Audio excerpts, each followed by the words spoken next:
This is Lakemartin today, but 100 years ago, there was a thriving black town that consisted of numerous of homes, a school, and the first black-owned railroad company. The town name was Kowaliga. The name of the community was derived from a Native American name. The community has roots that date back to the Muskogee tribe. There is a local legend about a lone Muskogee man named Kowaliga that lived on the shore of Kowaliga Creek after being rejected for love by a woman. The historically African American community of Kowaliga was established by Johnbenson, a formerly enslaved person who was likely biracial. He was owned by James Benson, a Virginian who owned the Benson Plantation near Kowaliga Creek in Alabama.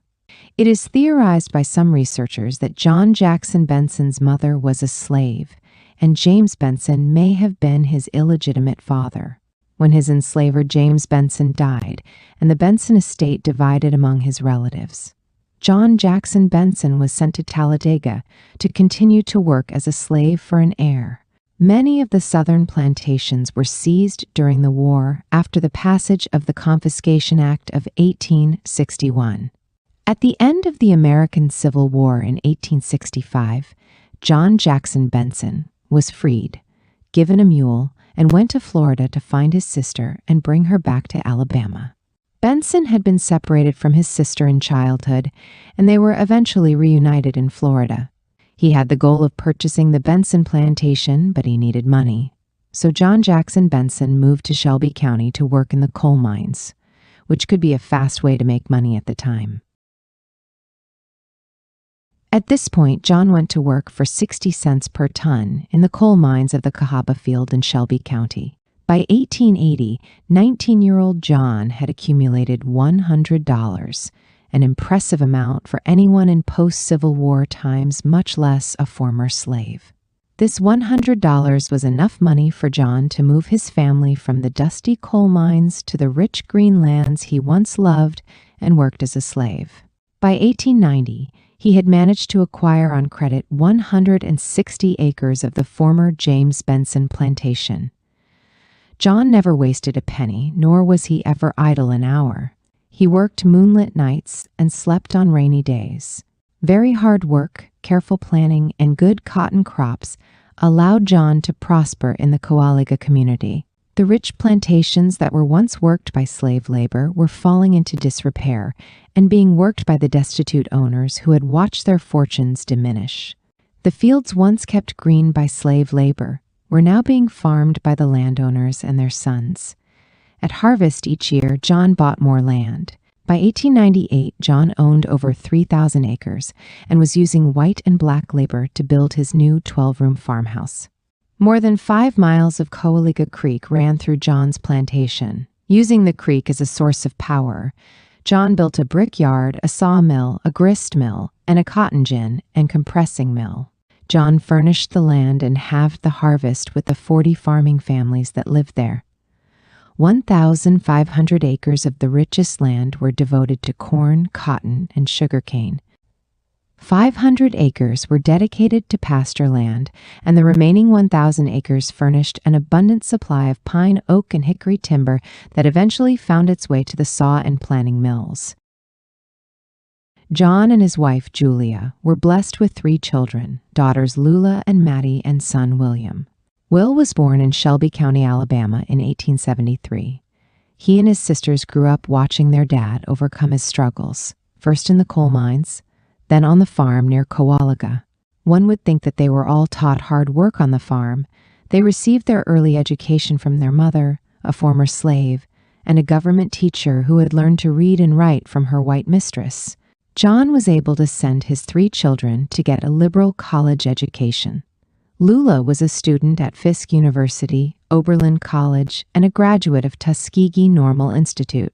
Maddie graduated from Tuskegee Normal Institute and studied dressmaking and designing at the famous Pratt Polytechnic Institute in Brooklyn, NY. Will's first stop was at Fisk University, where he took a preparatory class and later graduated with a Bachelor of Arts degree in 1895 from Howard College in Washington, D.C. Will could have stayed in the North, but he chose to return home and help his father with the farm and business affairs.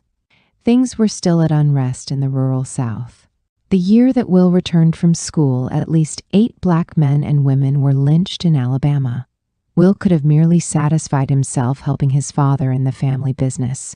Will felt that he had to do something to raise the standards of intelligence, industrial efficiency, and moral character of those living in the community. More than anything, Will saw the need to help educate the ignorant and uneducated of the community. With Fisk University graduate and friend, Clinton Joseph Calloway, at his side, Will drew an outline of a 2-story building on the same chalkboard he drew on as a child and announced plans to build a school. Many laughed at his highfalutin ideas, but Will put together a strong group of trustees from the North and South, including founder and president of Tuskegee Normal and Industrial Institute for Negroes, Booker T. Washington. John gave his son Will 10 acres in order to build a private school for the black community.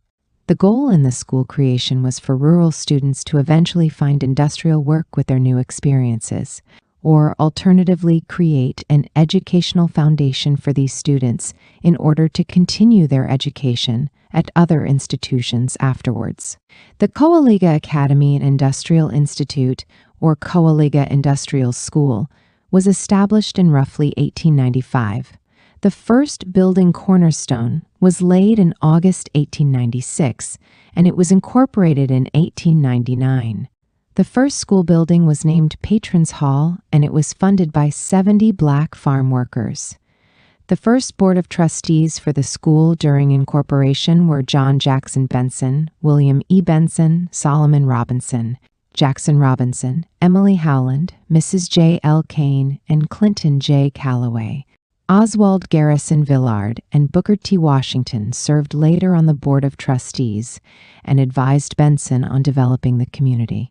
William E. Benson had attended Howard University. He was well connected to other middle-class African Americans, and he often would photograph the Kowaliga community and traveled to the North with his photographs in order to fundraise for the school and tuition scholarships.